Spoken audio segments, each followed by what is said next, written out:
আসসালামু আলাইকুম ভিউয়ার্স। হঠাৎ করেই সাডেনলি যেভাবে টর্নেডো বা সাইক্লোনটা হচ্ছে কি বলবো, মানে 10-15 মিনিটের মধ্যে যে ওয়েদারটা ছিল, ওয়েদার খুবই গরম, সেখানে হট ছিল, ওয়ার্ম ছিল।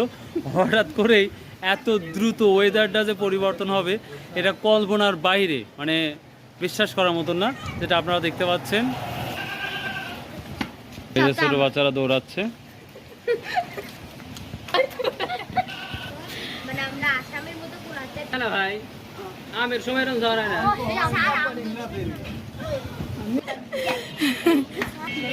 প্রচণ্ড এই অবস্থা, এখন এই অবস্থার মধ্যে যাওয়া আসা খুব ডিফিকাল্ট ব্যাপার হয়ে দাঁড়াইছে। আমি যে কোনো একভাবে যাব, টেনশন নাই। তো ভিউয়ার্স, এই ছিল আমাদের অঞ্চলে স্পেশালি চাঁচকর গুরদাসপুরের আবহাওয়ার তথ্য। বাই।